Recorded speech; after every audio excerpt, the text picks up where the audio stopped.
Yo, what's going on, guys? Tokyo here, and I'm back with another video on why Dragon Ball Xeno Multiverse has incredibly improved. So make sure you guys like and subscribe and comment down below, what do you guys think we should add to this game and what are your thoughts? Make sure y'all join up Mortal Realm and Legendary Clan because it'll really mean a lot. So as you guys may know, last year I created a video around this time stating why Dragon Ball Xeno Multiverse had a very big problem.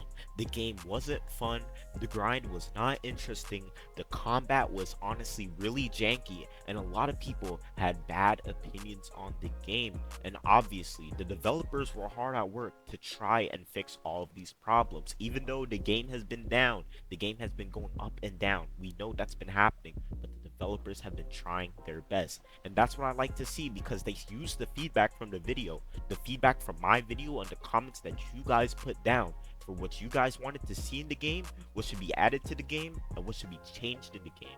They made sure to listen, and honestly, I'm very glad about that. The prestige system was recently removed because the way we used to level up in the game, at first, it started off in power levels, but then it went to a leveling system where you were able to prestige every 1000 levels, but they've decided to actually take that out to just have a level cap of 50,000. So you might be thinking, what will happen to all the people that use the prestige function? Their levels will be converted from the prestiges that they had, because every 1000 levels is one prestige, which I think it's not really that big of a deal. Like if you were prestige 6, you would be level 6000, because that's just how obvious conversion works. You didn't really lose out on a lot. But a good thing about the grind is that they're actually starting to add a lot more things to be able to do inside the game. We're finally getting a quest-based system, so you won't just have to do training mode, because training mode was one of the reasons that a lot of people were able to get strong. You're not able to just do game modes and the few raid bosses. They're actually going to be adding a lot more bosses, a lot more quests to make it feel like more of an open world Dragon Ball game, kind of like Xenoverse, kind of like other games on the platform, like DBOG, Dragon Ball Final Remastered. And that's something a lot of people wanted for the game, because when the game first started out, I'll be honest, the grind wasn't really that fun. You just click left, right, then right on your mouse and you gain some power level, or you go into God Chamber, train with a friend. Took that out. They made it so that you actually train with an NPC of yourself. And another good way that they're going to be able to make it so that you're able to grind is that they're actually adding the Whis trading soon. But back on topic, it's good that we're having these quests to be able to do, because the previous quests that were prior in the game before the shutdown, it wasn't really that good in my opinion in the 1.0, because this new release is going to be called the 2.0 update for Dragon Ball Xeno Multiverse. New combat, new clothes, new mechanics, basically almost new everything, new maps. It's going to be great. And I honestly like the work that the developers, DB Dev, some of the other people that are associated with the game have done for it. Something that a lot of people really wanted updated in the game is the other races, because it was primarily Saiyan based, demon based. A lot of people really wanted the other races like humans, the Hera race, bio androids. People wanted those type of races to get justice, because I won't lie, some of them were just kind of ugly. Hero race, their forms weren't really looking that good in my opinion, and they were honestly just a reskinned human. But with the 2.0 update, they've decided to make it so that all forms have separate abilities apart from the racial passives. So all the forms are going to have different ups and downs. There's going to be ups, downfalls, reasons why you want to use the form, and reasons why you might not want to use the form, which is good because all the forms will not strictly be based on the multiplier alone in which you want to use it. Some forms you might have to use over others depending on the situation, and that's what I like. More versatility and more options for the player.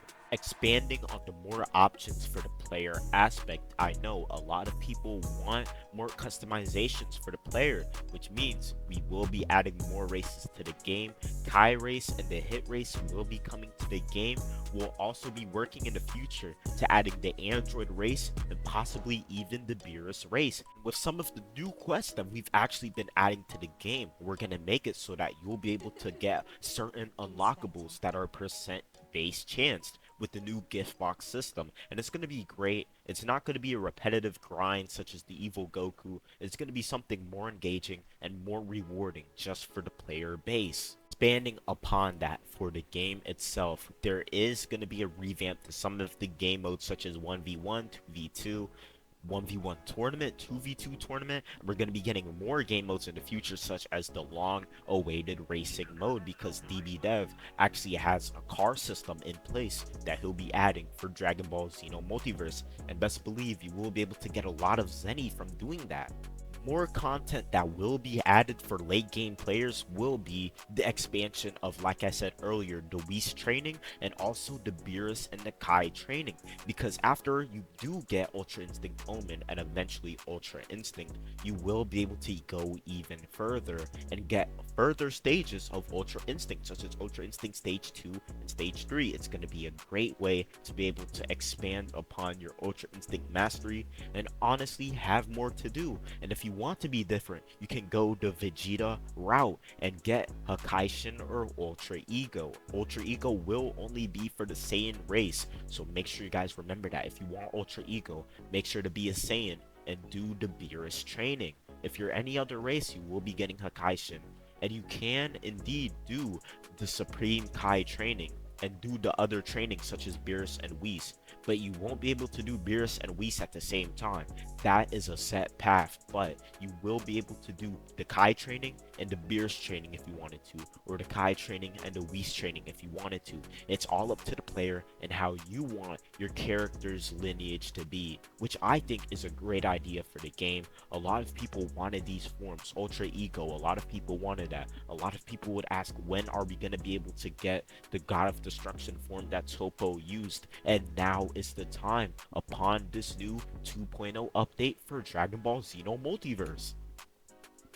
Now, more so on the progression system, a lot of people are probably wondering, well, if these forms are getting new form requirements, how are we ever going to reach them? It's simple. The EXP rate will be boosted. You will be getting more EXP. It's going to be a great way to be able to expand upon your character's power. Doing survival mode, if you play that in a team, you will be able to get boosted EXP values, and it's going to be honestly amazing.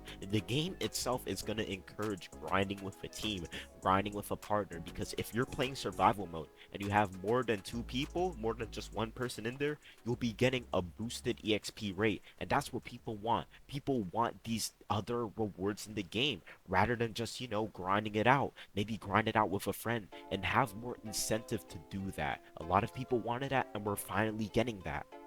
Another thing that I know a lot of players want in this game is the fusion system, and I know it's still not out, but the developers will be able to release the fusion soon. I don't know when, but they're working on it, and they're going to make sure that fusion will be great for all the players. You will be able to fuse with anybody, no matter what race you are. You can be a Namekian and you can be a Jiren race. You'll still be able to fuse. Another great part about this 2.0 update is that mastery is finally going to do something. We'll finally get rewarded for our masteries. The forms will become stronger. The passives will become better as long as you master these transformations. And it's going to give people a lot more to want to do in the game, because prior to that, you didn't really get a lot from mastering forms. Master Super Saiyan 2, you don't get anything. It's not going to make a difference. Master the final form for Bio Android, their golden form, you're not going to get anything. You mastered that form for no reason, so I'm happy that mastery finally plays an essential value in the progression of the game. And for the combat, it's way better than the 1.0 variant in my opinion. The 2.0 combat is a lot more smooth, it's a lot more fast paced. Make sure to watch some of my previous training videos so you can get a sneak peek at what the current combat looks like, and it's so much better than how it used to be a year ago. Everyone used to complain that the stamina was bad, the combat was buggy, everything was just janky, but all of that, the majority has been fixed, and it completely feels like a brand new game. It feels like a brand new system because it is a brand new combat system. The Dragon Ball developer, DB he's been working hard to try and perfect this combat, and while it might not be perfect for some people, just know that he's put in a lot of time to really make sure that this game can be the best that it can be. He knows the complaints. He knows the game has taken a long time to release. But you know what? It's been a crazy journey, but he wants to get this game out and he wants to move on to other projects. Obviously, he's not going to forget about this one, but he wants to make sure that this project is something that he can end off on a good note. Even through the ups and downs of what's happened with this project, while it was DBS3, while it was going through so many concept stages, while we've had so many different systems, I can gladly say that he's finally going to be able to put out something that he's confident in. Like, compared to these other games a year ago, DBXM, Dragon Ball Xeno Multiverse, was not a top contender. These other games, Dragon Soul, Final Remastered, I'll say it time and time again, we're just beating it out in terms of combat, content, and overall playability. A lot of bugs that were in the game prior to the shutdown to convert to the 2.0 system have thankfully also been removed and resolved. The game is a lot less buggy. You're not going to encounter a lot of the glitches, because I know some of the forms would be bugged. Sometimes your character's head would not spawn. Sometimes your clothes would not spawn. Sometimes your data would get wiped. But, you know, as an admin, I made sure that while I still had that power to restore people, I made sure that everyone that put in a restore request got restored in the game, which is part of the reason why the slot system had to be removed, because it was messing with the overall data of the game. But thankfully, that was changed for the design pack 1 and 2, which comes with some of the hairs that people wanted, such as Goku and Vegeta, and comes with the races, like I said earlier, Kai and the Hit race, and they're only 150 Robux. And while we're on the point of game passes, there's also going to be more genetics in the game and more forms to get, such as Super Saiyan 6, Legendary Super Saiyan 6. DBDev recently put out a poll if people want evil Goku genetic forms to come to the game, and the poll won, so we will be getting evil Goku genetics. There's a lot of more content that's going to be put in the game, and that's honestly what we needed from the get-go, what we needed from the start as a community for this game to thrive. More content and consistent updates, and I believe if DBDev can just stick to this his grinding motivational sense that he has right now, his overall mindset, I think this game can be really successful. What we honestly need from him is to be consistent with his work, not announcing dates that he's not going to live up to. And I know he said he's bringing back the game on August 2nd, and I feel like there's a great chance of it happening. I'm a tester myself. I play this game damn near every day. I feel like there's a possibility that this date, August 2nd, can be the final release date for the game, because he's not going to close it anymore. I'll make sure if he ever tries to close the game again, I'll tell him how dumb that is, because that would be absolutely stupid. Nobody wants this game to close again. People want to play this game, and I don't think he honestly understands that, because the thing about him is, I know it's going to sound a little rude, but he's just a perfectionist. He thinks that everything he does, he thinks that he could just keep making it better. And while, yeah, he can make things better, you don't have to close the entire game all the time to make these changes. You don't always have to do that. And sometimes it's better to just leave things how it is. Like people say, if it ain't broke, you don't gotta fix it. And that can be said for some of the stuff in the game. But honestly, a lot of the things did need to be fixed, so I'll give him credit there. Like the combat, it wasn't that good, so I'm happy he fixed it. But some of the game modes, I don't think he has to keep changing how they look like, but that's honestly up to him, and I feel like they're good changes, but he didn't really need to do that. But I guess that's just something that he wanted to do, and I can't really hate him for it. There's a lot of stuff we need from him. Like I said, consistent updates, because consistency is key, and that's how you keep your community entertained and engaged. You're not going to engage them by just lying to them. We didn't get dynamic update at all. We got announced dynamic update, it's still not here. But I feel like he definitely will be able to drop dynamic update this year, because I know, I've seen it myself, he has worked on some of the quest lines for dynamic update, so we will be getting that this year, hopefully. There's no way he doesn't drop it this year. Like, I'm giving this man 3 months max to drop that update, because I know damn well it's not going to take him 3 months to drop dynamic.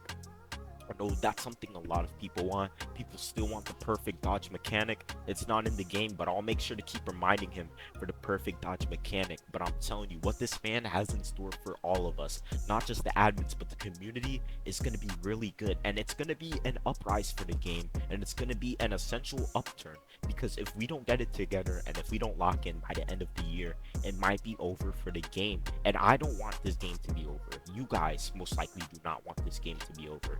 But there's ways we can solve that, and that's by keeping our consistency up. And that's what DBDev has been doing for the past couple months. He's made sure to be on this locked in grind. Like I said earlier, he's been working on a lot of this open world content, and that's what we wanted, and that's what we need, and that's what we will see on this next update for the 2.0 content. After the game does come back from the hiatus, I will make sure to put an honest review on the update to see if I think it was worth it for you guys or not. Personally, I think it'll be worth it, but I honestly want to know what you guys think after the game comes back, if the update was worth the wait. And I'll try to make sure that he stays consistent with his updates. I'll do my best, because as a member of the Versatile Productions Content Council, I did play a vital component on these open world quests that we will be getting, and the ideas that I've put in to make sure that you guys will have the best time grinding, and make sure that the forms you guys have unlocked and the forms that you guys have mastered and the races that you guys want to play as will not be trash compared to other races that used to dominate the game. So while we're ending this off, make sure y'all like the video, make sure y'all subscribe, and make sure y'all join our Mortal Realm and Legendary clan. I'll have the links in the description. I'ma catch y'all.